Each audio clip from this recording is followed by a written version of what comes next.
Hello students, आज हम बात कर रहे हैं प्रिकॉशंस की। किस मेथड की? इनकम, लिखना मेरे साथ साथ, income, expenditure and value added method की प्रिकॉशंस की। तो बच्चों, सबसे पहले प्रिकॉशंस को समझने के लिए हम जो टॉपिक पढ़ते हैं, प्रिकॉशन का टॉपिक इस बार के लिए एक्सपेक्टेड भी माना जा रहा है, क्योंकि आपके सैम्पल पेपर में क्वेश्चन है 4 नंबर का। ये अगर आएगा तो न्यूमेरिकल के चॉइस में आ सकता है। ठीक है, तो बच्चों एक चीज़ देखना, 3 मेथड की प्रिकॉशन पढ़ेंगे, इनकम, एक्सपेंडिचर और वैल्यू एडेड की। मैं तीनों की मिक्स लिखवाऊंगा। आप जब नोट से रीड करोगे तो आप अपने आप समझ आ जाएगा कौन से किस मेथड की क्या है प्रिकॉशंस हैं। प्रिकॉशन के साथ साथ हम आज की क्लास में ये भी टॉपिक कवर करेंगे, क्या चीज़ नेशनल इनकम में इंक्लूड होती है कि नहीं होती। तो हम टॉपिक पढ़ने आ रहे हैं क्या चीज़ें। सबसे पहले हम पढ़ेंगे note included in national income, note included in national income, note including in national income और डोमेस्टिक फैक्टर इनकम। सबसे पहले बच्चों हम जो सीखने जा रहे हैं वो क्या सीखने जा रहे हैं, क्या क्या चीज़ें ना तो नेशनल इनकम में इंक्लूड होती है ना ही डोमेस्टिक इनकम में इंक्लूड होती है। सबसे पहला तो देखो जी, सबसे पहली चीज़, क्या चीज़ हम नेशनल इनकम और डोमेस्टिक इनकम में इंक्लूड नहीं करते। तो सबसे पहली आइटम आती है इंटरमीडिएट गुड्स। सबसे पहली आइटम क्या आती है? Intermediate goods. सबसे फर्स्ट आइटम क्या आती है? Intermediate goods. बच्चों एक चीज़ ध्यान रखना, इंटरमीडिएट गुड्स को ना तो नेशनल इनकम में ना ही डोमेस्टिक इनकम में इंक्लूड किया जाता है। कौन से गुड्स को? इंटरमीडिएट गुड्स को। याद रखना, किसको इंक्लूड नहीं किया था? इंटरमीडिएट गुड्स को। ना तो नेशनल इनकम में इंक्लूड किया जाता ना ही डोमेस्टिक में। सर क्यों नहीं किया जाता? ठीक है, देखो रीज़न भी मैं साथ साथ लिखवाता जा रहा हूँ ताकि आपको दिक्कत ना हो। इंटरमीडिएट गुड्स को नेशनल इनकम में क्यों नहीं करते इंक्लूड? रीज़न क्या लिखोगे? वैल्यू ऑलरेडी इंक्लूडेड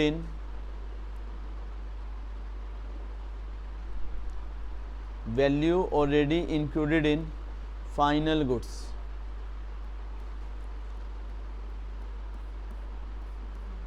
क्या रीज़न लिखोगे? Value already included in final goods. क्या रीज़न लिखोगे? Value already included in final goods. और इसका एक और रीज़न क्या लिख सकते हो? To avoid double counting. Intermediate goods की वैल्यू ऑलरेडी किस में जुड़ी होती है बच्चों? फाइनल गुड्स में। इसलिए इंटरमीडिएट गुड्स को नेशनल इनकम में या डोमेस्टिक इनकम में इंक्लूड नहीं करते। और दूसरा रीज़न क्या लिखोगे? To avoid double counting. दूसरा रीज़न क्या लिखोगे? To avoid double counting. आप प्रॉपर लिख सकते हो, intermediate goods are not included in national income because its value already included in final goods and to avoid the problem of double counting. ये लिखना चाहो तो लिख लो, मैंने यहाँ लिख दिया टू अवॉइड डबल काउंटिंग। आप क्या लिखना? To avoid problem of double counting. ठीक है जी, यहाँ तक ओके है? पक्का? ये किसकी प्रिकॉशन होती है? वैल्यू एडेड की होती है सबसे पहली प्रिकॉशन। ठीक है सर, डबल काउंटिंग का मीनिंग क्या होता है पता है ना? डबल काउंटिंग का मीनिंग क्या होता है? Counting anything more than once. Intermediate goods कौन से होते हैं? हमने ऑलरेडी पढ़ा हुआ नेशनल इनकम की स्टार्टिंग की थ्योरी में। इंटरमीडिएट गुड्स कौन से होते हैं? जो फर्दर प्रोडक्शन के लिए और रीसेल पर्पस से, कोई भी गुड्स जो किस लिए करे जाते हैं? फर्दर प्रोडक्शन और रीसेल पर्पस से, उन गुड्स को क्या बोलते हैं हम बच्चों? इंटरमीडिएट गुड्स बोलते हैं। सेकेंड रीजन लिखो, सेकेंड पॉइंट लिखो, सेकेंड हैंड गुड्स। क्या आता है बच्चों? Second hand goods.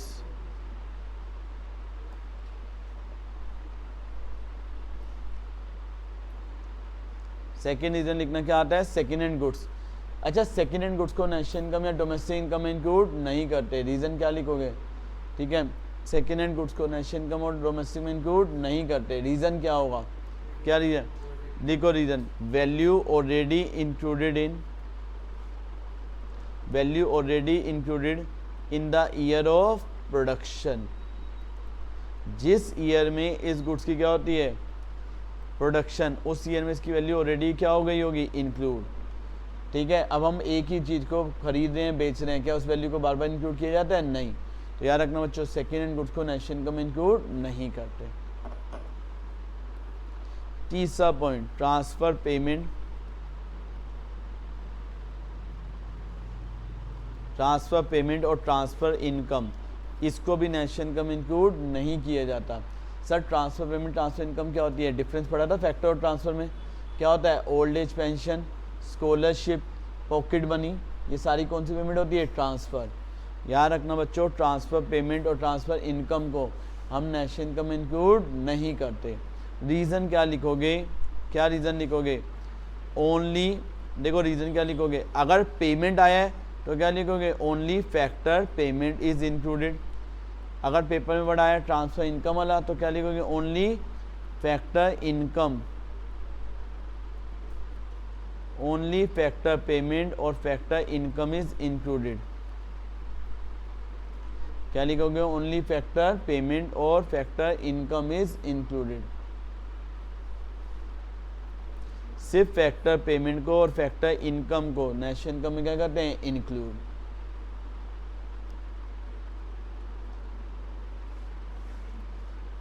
ठीक है, एक तो ये लिखोगे और दूसरा रीजन लिखोगे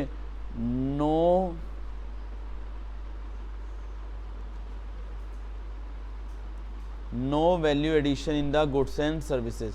ट्रांसफर पेमेंट, अगर हम किसी को पेंशन दे रहे हैं, बेगर्स को क्या दे रहे हैं?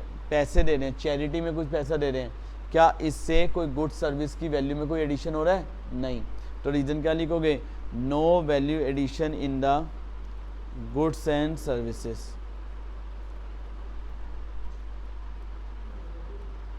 क्या रीजन लिखोगे? No value addition in the goods and services.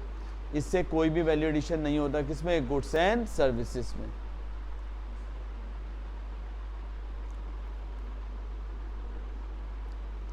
No value addition in the goods and services.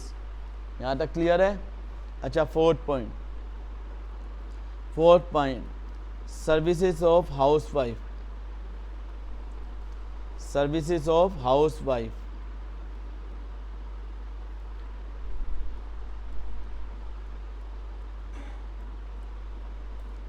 क्या वर्ड है? Services of housewife. अच्छा एक चीज़ बताओ, क्या हाउसवाइफ की सर्विस को इंक्लूड करते हैं कि नहीं करते? नहीं। सर कैसी होती है हाउसवाइफ की सर्विस? देखो, कुकिंग, वॉशिंग, फैचिंग, ये सारे वर्ड्स दे रखे हैं। कुकिंग, वॉशिंग, फैचिंग, कुछ भी तुम्हारी मम्मी पढ़ा रही है, कुछ भी कर रही है, याद रखना हाउसवाइफ की सर्विस को इंक्लूड नहीं करते। लेकिन हाउसवाइफ कोई गुड्स को प्रोड्यूस करती है तो उसकी एस्टिमेटेड मॉनेटरी वैल्यू को करते हैं, सर्विस नहीं करते। ठीक है जी, यहाँ तक क्लियर है? एक क्वेश्चन आया था किचन गार्डनिंग का, लास्ट ईयर के सैम्पल पेपर में था। किचन गार्डनिंग है तो बताओ वो होगा कि नहीं होगा? अगर वो गुड्स की वैल्यू प्रोड्यूस हो रही है तो होगा, सर्विस को इंक्लूड नहीं करते। क्यों नहीं करते? रीजन क्या लिखोगे? नॉट मेजरेबल इन, क्या लिखोगे? Not measurable in monetary terms. जो चीज मॉनेटरी टर्म से मेजरेबल नहीं है उसे इंक्लूड नहीं करते। एक पेपर में क्वेश्चन आया था, wheat grown by farmer but entirely for use for family consumption. आएगा कि नहीं आएगा? आएगा, क्योंकि यहाँ पे क्या हो रही है? प्रोडक्शन। हम हाउस वाइफ की सर्विस को इंक्लूड नहीं करते, लेकिन जो उससे गुड्स प्रोड्यूस हो रहे हैं उसको क्या करते हैं? इंक्लूड। अभी इंक्लूड में समझाऊंगा वो, तो याद रखना सर्विस ऑफ हाउस वाइफ को इंक्लूड नहीं करते। एक बोर्ड के पेपर में क्वेश्चन आया था, taking care of edged parents. Taking care of edged parent, अपने एजिड पेरेंट्स की टेक केयर करना, क्या नेशनल इनकम में इंक्लूड होगा कि नहीं होगा? नहीं। सर्विस ऑफ हाउस वाइफ, इसका दो आंसर दिए सीबीएसई ने। अगर हम अपने एजिड पेरेंट्स की टेक केयर कर रहे हैं एक्सपेंडिचर करके, क्या करके? एक्सपेंडिचर करके। अगर हम अपने एजिड पेरेंट्स की क्या कर रहे हैं? टेक केयर कर रहे हैं, क्या करके? खर्चा करके, तो वो इंक्लूड होगा। उसे क्या बोलेंगे? प्राइवेट फाइनल कंजम्पशन एक्सपेंडिचर, क्योंकि पैसा खर्च हो रहा है। खर्च हो रहा है तो मेजर कर सकते हैं, लेकिन वैसे टेक केयर कर रहे हैं तो वो मेजर नहीं हो सकता, तो उसे इंक्लूड नहीं करेंगे। क्लियर है? तो रीज़न जेन्युइन होना चाहिए, इसमें ये नहीं होता इंक्लूड नॉट इंक्लूड। आप रीज़न क्या दे रहे हो वो स्पेसिफिक होना चाहिए। नेक्स्ट वर्ड लिखो, नेक्स्ट वर्ड क्या आता है? Wind fall gains. क्या वर्ड आता है? Wind fall gains.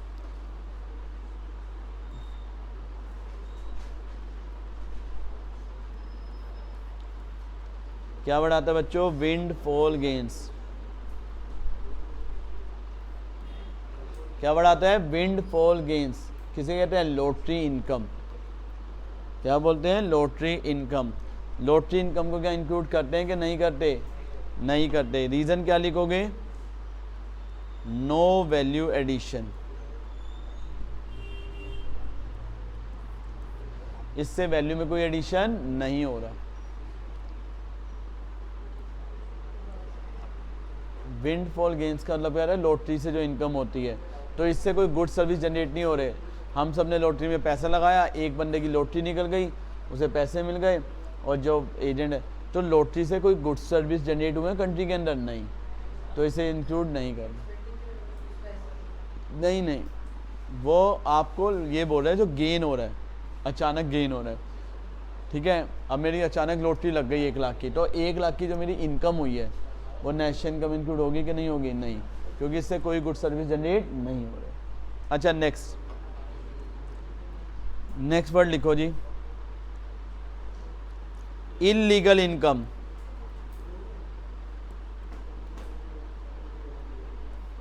क्या बढ़ाते हैं, इनलीगल इनकम। अच्छा, इनलीगल में कौन कौन सी आती है, ब्लैक मार्केटिंग की इनकम, स्मगलिंग की इनकम। बताओ, ये सब जो इनकम होती है, black marketing, smuggling, black marketing, smuggling, ठीक है जी। और एक सेकेंड, एक मिनट, ब्लैक मार्केटिंग, स्मगलिंग, एक गैम्बलिंग, एक सेकेंड, गैम्बलिंग, स्मगलिंग, ऐसे बहुत सारे नाम हैं। ये जितने भी नाम आएंगे, ये कौन सी इनकम है, इल्लीगल। कौन सी इनकम है, इल्लीगल।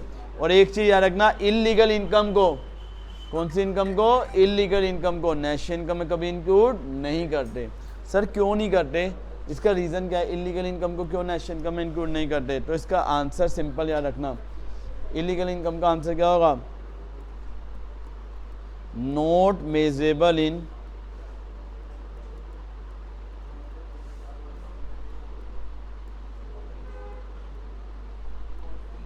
क्या वर्ड है, not measurable in accounting terms.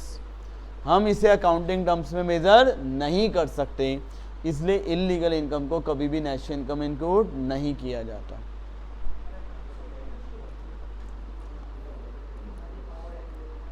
हाँ जी, पक्का। इल्लीगल इनकम के बाद 7 पॉइंट जो आता है वो क्या आता है, सुनना, कैपिटल गेन। क्या वर्ड आता है, कैपिटल गेन। कैपिटल गेन बहुत सारे हो सकते हैं, सुनना। अच्छा बच्चों, कैपिटल गेन बहुत सारे हो सकते हैं, सुनना।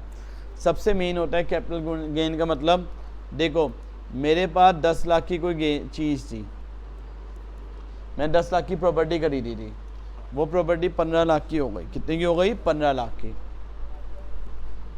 मैंने 15 लाख में सेल कर दी, परचेज सेल, गेन कितने का हो रहा है, 5 लाख का। तो ये जो गेन हो रहा है, इस गेन को हम क्या बोलते हैं बताओ, कैपिटल गेन। 5 लाख का जो गेन हो रहा है उसे क्या बोलेंगे, कैपिटल गेन। अब बताओ, कैपिटल गेन को नेशनल इनकम इंक्लूड करते हैं कि नहीं करते, नहीं करते। क्यों, क्या कोई गुड सर्विस जनरेट हुए हैं? इसका पेपर में क्या एग्जांपल आ सकता है, increase in the value of stock, increase in the value of stock, increase in the value of stock lying with the trader, increase in the value of stock lying with the trader। Trader के पास कुछ माल पड़ा हुआ है, trader के पास क्या पड़ा हुआ है, कुछ माल पड़ा हुआ है, उसकी वैल्यू बढ़ गई, तो उसकी वैल्यू बढ़ गई, क्या कोई गुड सर्विस जनरेट हुए, नहीं, तो ये नेशनल इनकम में आएगा कि नहीं आएगा, नहीं आएगा। नेक्स्ट पॉइंट,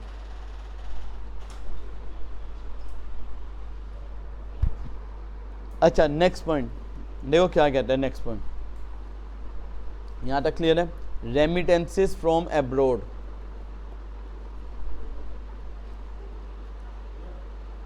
क्या वर्ड आता है, रेमिटेंसेस फ्रॉम एब्रोड। इसका मतलब क्या होता है, हाँ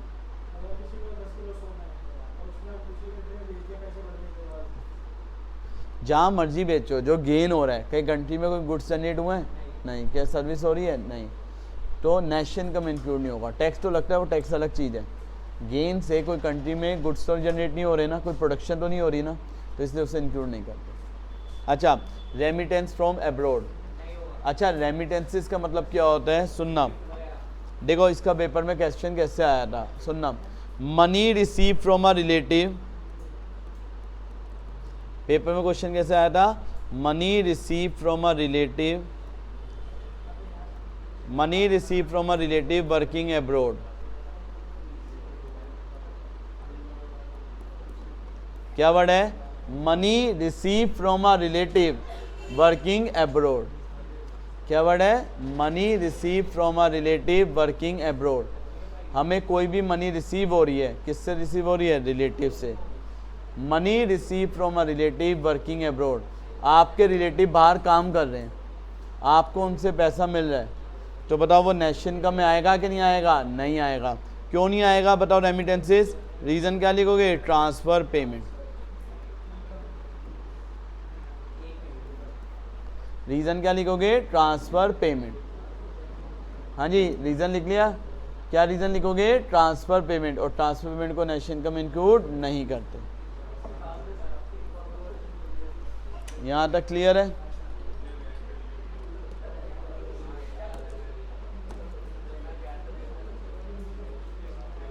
अच्छा बच्चों, नेक्स्ट चीज,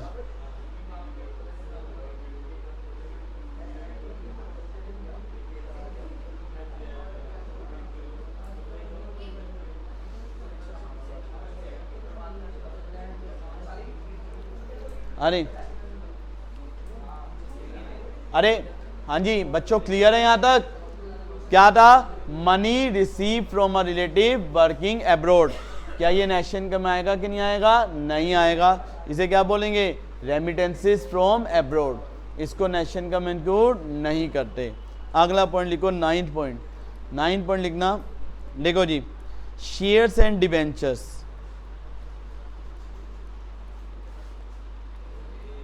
क्या बढ़ाता है, शेयर्स एंड डिबेंचर। अच्छा बच्चों, ये शेयर्स एंड डिबेंचर की जरा मैं बात कर रहा हूं, सुन लो।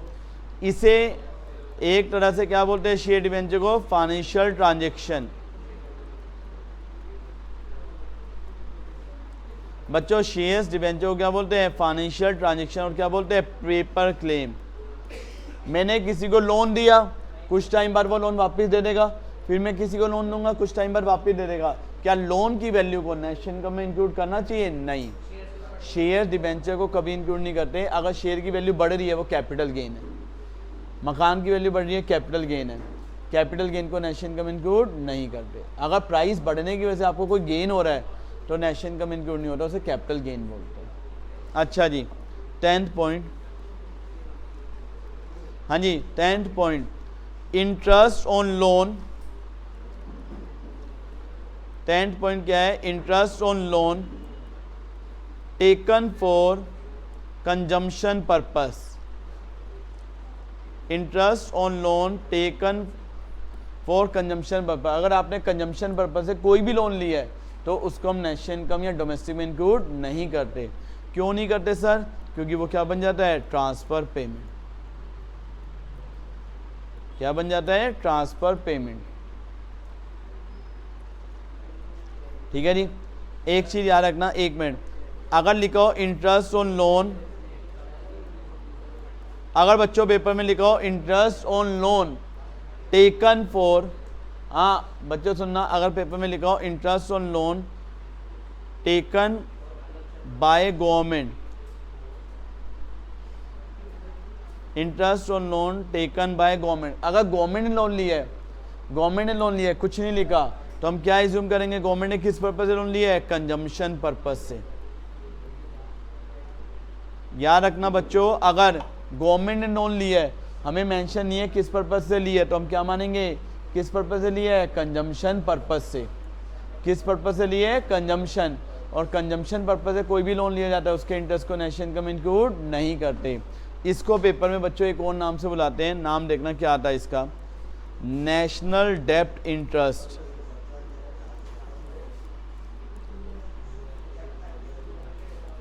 क्या नाम होता है इसका बच्चों, नेशनल डेब्ट इंटरेस्ट। क्या नाम होता है इसका, नेशनल डेब्ट इंटरेस्ट। पॉइंट सुन लेना क्या चीज है, interest on loan taken by government, interest on loan taken by government, किस पर्पज से गवर्नमेंट ने लोन लिया है? कंजम्पशन पर्पज से। इसको हम क्या बोलते हैं बच्चों? नेशनल डेब्ट इंटरेस्ट। क्या बोलते हैं इसे? नेशनल डेब्ट इंटरेस्ट। और इसके इंटरेस्ट को कभी भी हम नेशनल इनकम में इंक्लूड नहीं कर रहे। अच्छा, एक चीज, पेपर के अंदर कोई भी टैक्स दे दे, कोई भी टैक्स, चाहे वो डायरेक्ट हो चाहे वो इनडायरेक्ट हो, आपने एक चीज बताओ, टैक्स का मीनिंग पढ़ा था? क्या होता है बताओ, जल्दी से बताओ, टैक्स का मीनिंग क्या होता है? Tax is a legally compulsory payment, tax is a legally compulsory payment made by the public to the government without any direct benefit in return. और उसके रिटर्न में हमें कोई डायरेक्ट बेनिफिट नहीं मिलता, उसे हम क्या बोलते हैं? टैक्स। टैक्स कौन सी पेमेंट होती है? टैक्स क्या होती है? Compulsory transfer payment. टैक्स क्या होती है? Compulsory transfer payment. और याद रखना, कंपल्सरी ट्रांसफर पेमेंट को कभी भी नेशनल इनकम इंक्लूड नहीं किया जाता। ठीक है, टैक्स समझ आ गया क्या होता है? टैक्स क्या होता है? कंपल्सरी ट्रांसफर पेमेंट है जो हमें गवर्नमेंट को देनी है, तो हम इसे नेशनल इनकम इंक्लूड नहीं करते। ठीक है जी। रीज़न क्या लिखोगे? टैक्स का कोई भी टैक्स आ जाए, रीज़न लिखोगे ट्रांसफर पेमेंट है, तो रीज़न याद रखना, इसका क्या लिखोगे? Transfer payment. यहाँ तक ओके? अब बच्चों में बात कर रहा हूँ क्या क्या चीज़ें इंक्लूड होंगी नेशनल इनकम में। 3-4 लाइनें छोड़ के लिखना आप लोग, क्या क्या चीज़ें नेशनल इनकम में क्या होगी? इंक्लूड। कौन कौन सी आइटम नेशनल इनकम और डोमेस्टिक इनकम में क्या होगी? इंक्लूड। तो लिखो बच्चों, फर्स्ट आइटम नेशनल इनकम में जो इंक्लूड होती है, commission on second hand goods.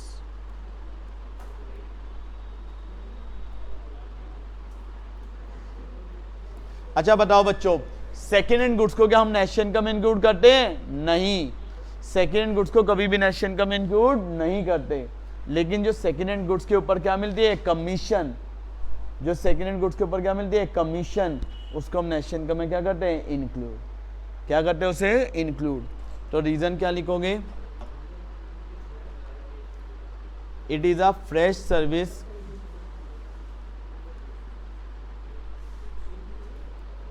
Fresh service और activity, fresh activity provided by the dealer or broker।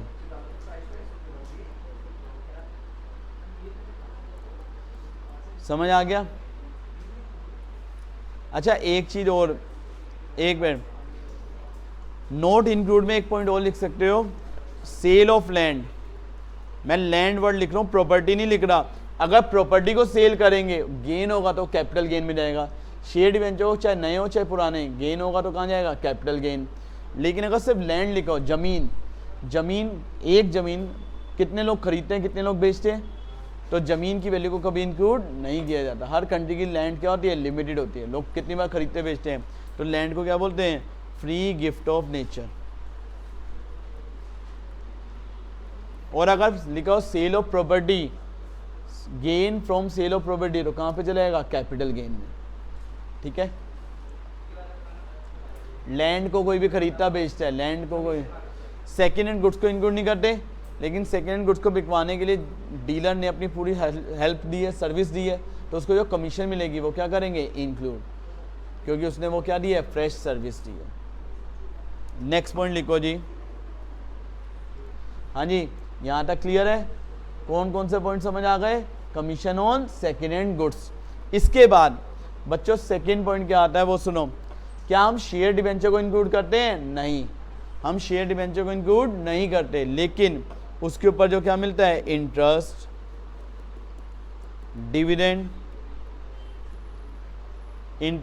Dividend, commission और ब्रोकरेज।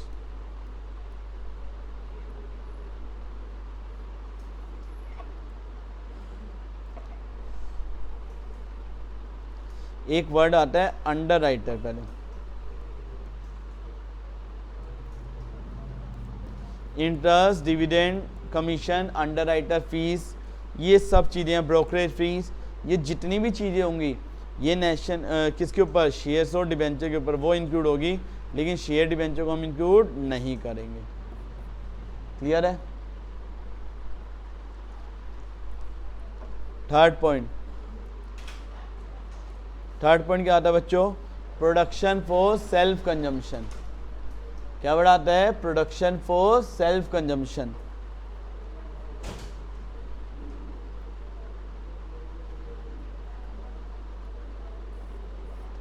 अच्छा बच्चों, जल्दी से सब बच्चे, हाँ जी जल्दी से सब बच्चे मेरे साथ साथ बताएंगे, क्या प्रोडक्शन फॉर सेल्फ कंजम्पशन को नेशनल इनकम या डोमेस्टिक इनकम में इंक्लूड किया जाता है कि नहीं किया जाता है? जल्दी से बताओ। प्रोडक्शन फॉर सेल्फ कंजम्पशन को किया जाता है? नहीं किया जाता है। कौन से मेथड में इंक्लूड होता है? वैल्यू एडेड मेथड में। वैल्यू एडेड मेथड में पहले स्टेप होता है value of output, sale plus change in stock. अगर कभी प्रोडक्शन फॉर सेल्फ कंजम्पशन दिया जाए तो इंक्लूड करते हैं। मैंने आपको बताया था हाउस वाइफ की सर्विस को इंक्लूड नहीं करते, लेकिन अगर उन्होंने कोई गुड्स को प्रोड्यूस किया तो उसको क्या करते हैं? इंक्लूड। कौन सी वैल्यू को करेंगे? उसकी एस्टिमेटेड वैल्यू को। कौन सी वैल्यू को इंक्लूड करेंगे? एस्टिमेटेड वैल्यू को। हाँ बच्चों, कौन सी वैल्यू को इंक्लूड करेंगे? Estimated value. सर पेपर में ये कैसे लिख के आएगा? पेपर में देखो बच्चों लिख के कैसे आता है, वीट ग्रोन बाय फार्मर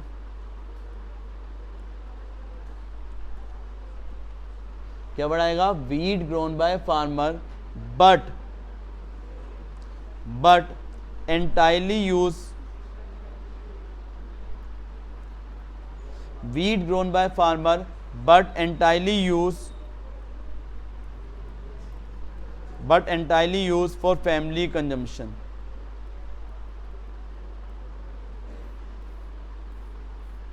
क्या वर्ड लिख के आएगा वो सुन लेना, वीट ग्रोन बाय फार्मर। क्या वर्ड लिख के आएगा? Wheat grown by farmer but entirely use for family consumption. Farmer ने वीट बनाई, क्या बनाई? वीट। अब वो सारी की सारी वीट फार्मर किस लिए यूज कर रहे हैं? फैमिली कंजम्पशन के लिए। क्या वो नेशनल इनकम में आएगा कि नहीं आएगा? बताओ, आएगा कि नहीं आएगा? आएगा। कौन सी वैल्यू आएगी उसकी? Estimated value. कौन सी वैल्यू? एस्टिमेट। अच्छा बच्चों, एक चीज याद रखना, एस्टिमेटेड वैल्यू को एक और नाम क्या देते हैं? इम्प्यूटेड वैल्यू भी बोलते हैं। क्या बोलते हैं? Imputed value. नोट्स में थोड़ी सी लैंग्वेज टफ है, ये लैंग्वेज बहुत सिंपल है, ठीक है। नेक्स्ट पॉइंट देखो, बस 5। नेक्स्ट वर्ड क्या आता है? Imputed value of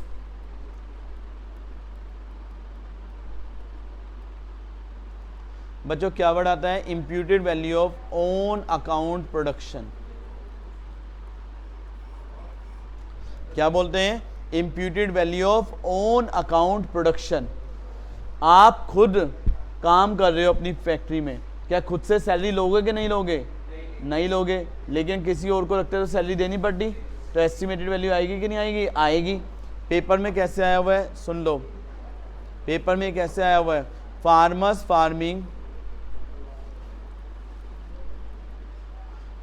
farming on their own farm. Farmers farming on their own farm without any pay, तो वो आएगा नहीं आएगा? आएगा। कौन सी वैल्यू आएगी उसकी? एस्टीमेट। कौन सी वैल्यू आएगी? Estimated value. कौन सी वैल्यू आएगी? Estimated value. Next point, imputed rental value of, क्या बढ़ाएगा? इम्प्यूटेड रेंटल वैल्यू ऑफ, क्या बढ़ाएगा? Imputed rental value of owner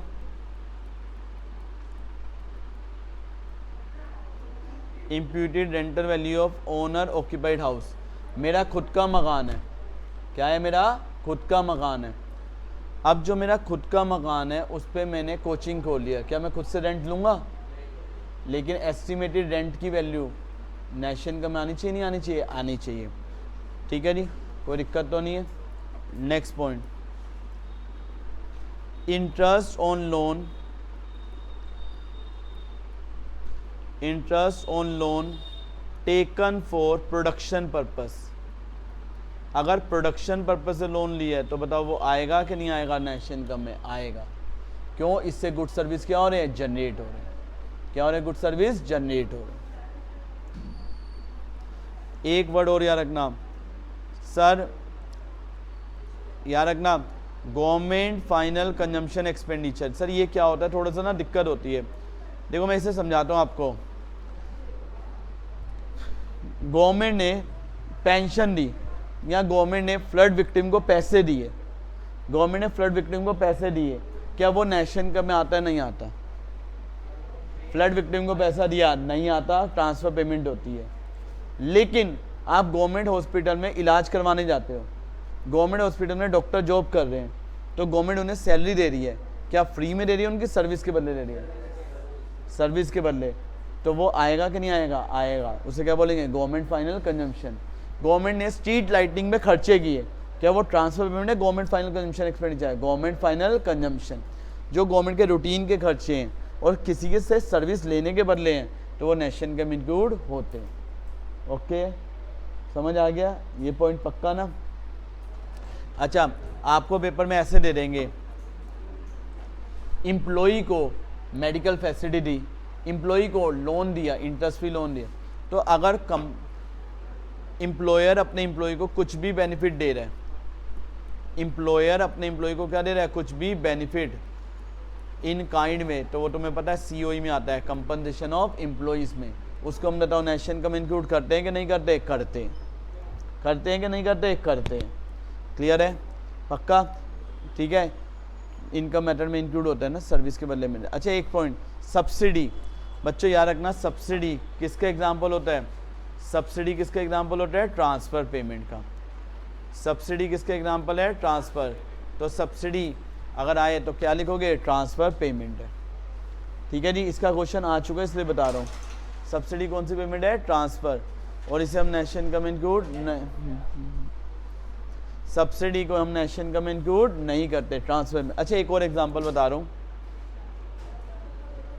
यहाँ तक क्लियर है?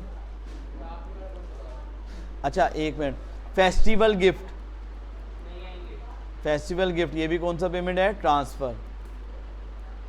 अच्छा अगर लिखो बोनस दे रहे हैं, क्या दे रहे हैं? बोनस।